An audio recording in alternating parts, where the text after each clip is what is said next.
ಡಿಕೆಶಿ ತವರೂರಿಗೆ ಸಂಪರ್ಕ ಕಲ್ಪಿಸಲು ಹೊಸ ರಸ್ತೆ ಕನಕಪುರ ರಸ್ತೆಯಲ್ಲಿ ಮೆಟ್ರೋ ನಿರ್ಮಾಣ ಹಿನ್ನೆಲೆ ಟ್ರಾಫಿಕ್ ಸಮಸ್ಯೆ ತಪ್ಪಿಸಲು ಹೊಸ ಎಕ್ಸ್‌ಪ್ರೆಸ್ ವೇ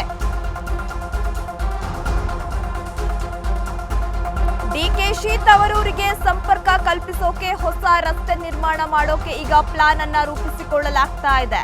ಕನಕಪುರ ರಸ್ತೆಯಲ್ಲಿ ಮೆಟ್ರೋ ಕೂಡ ಹಾದು ಹೋಗಿದೆ. ಟ್ರಾಫಿಕ್ ಸಮಸ್ಯೆಯನ್ನ ತಪ್ಪಿಸಬೇಕು ಅಂತ ಹೇಳಿ ಹೊಸ ಎಕ್ಸ್‌ಪ್ರೆಸ್ ವೇ ನಿರ್ಮಾಣಕ್ಕೆ ಇದೀಗ ಮುಂದಾಗಿದ್ದಾರೆ. ಬನಶಂಕರಿ ಟು ನೈಸ್ ರಸ್ತೆವರೆಗೆ ಎಕ್ಸ್‌ಪ್ರೆಸ್ ವೇ ನಿರ್ಮಾಣ. ಈಗಾಗಲೇ ಡಿಸಿಎಂ ಆದೇಶದಂತೆ ಡಿಪಿಆರ್ ಸಿದ್ಧತೆಗೆ ಪಾಲಿಕೆ ಕೂಡ ಮುಂದಾಗಿದೆ. ಕಾವೇರಿ ಪೈಪ್ಲೈನ್ ಪಕ್ಕದಲ್ಲಿ 10 ಕಿಲೋಮೀಟರ್ ಉದ್ದದ ಎಕ್ಸ್‌ಪ್ರೆಸ್ ವೇ ನಿರ್ಮಾಣ ಮಾಡಬೇಕು ಅಂತ ಹೇಳಿ ಇದೀಗ ಸಕಲ ತಯಾರಿಯನ್ನ ಮಾಡಿಕೊಳ್ಳಲಾಗ್ತಾ ಇದೆ. ಡಿಸಿಎಂ ಡಿಕೆ ಶಿವಕುಮಾರ್ ಅವರ ತವರೂರಾದ ಇದೀಗ ಕನಕಪುರದಲ್ಲಿ ಮೆಟ್ರೋ ಕೂಡ ಹಾದು ಹೋಗಿದೆ. ಅಲ್ಲದೆ ಸಂಪರ್ಕ ಕಲ್ಪಿಸೋಕೆ ಹೊಸ ರಸ್ತೆಯನ್ನ ನಿರ್ಮಾಣ ಮಾಡಬೇಕು ಅಂತ ಹೇಳಿ ಸಕಲ ಸಿದ್ಧತೆಯನ್ನ ಮಾಡಿಕೊಳ್ಳಲಾಗ್ತಾ ಇದೆ.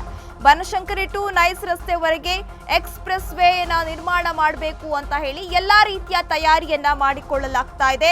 ಈಗಾಗಲೇ ಡಿಸಿಎಂ ಆದೇಶದಂತೆ ಡಿಪಿಆರ್ ಕೂಡ ಪಾಲಿಕೆ ಅವರು ಸಿದ್ಧತೆ ಮಾಡಿಕೊಂಡಿದ್ದಾರೆ. ಕಾವೇರಿ ಪೈಪ್ಲೈನ್ ಪಕ್ಕದಲ್ಲಿ 10 ಕಿಲೋಮೀಟರ್ ಉದ್ದದ ಎಕ್ಸ್‌ಪ್ರೆಸ್ ವೇಯನ್ನ ನಿರ್ಮಾಣ ಮಾಡಬೇಕು ಅಂತ ಹೇಳಿ ಎಲ್ಲಾ ರೀತಿಯ ತಯಾರಿ ನಡೀತಾ ಇದೆ. ಅದು ಕೂಡ ಡಿಸಿಎಂ ಅವರ ಆದೇಶದಂತೆ ಅವರ ತವರೂರಾಗಿರುವ ಕನಕಪುರದಲ್ಲಿ ಈ ರೀತಿಯ ಟ್ರಾಫಿಕ್ ಸಮಸ್ಯೆಯನ್ನ ಕಡಿಮೆ ಮಾಡಬೇಕು ಅಂತ ಹೇಳಿ ಈ ರೀತಿಯ ಒಂದು ನಿರ್ಧಾರವನ್ನ ತೆಗೆದುಕೊಳ್ಳಲಾಗಿದೆ.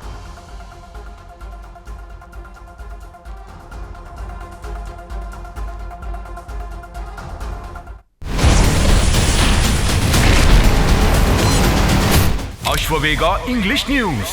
Coming soon. Your channel, your voice, your trust.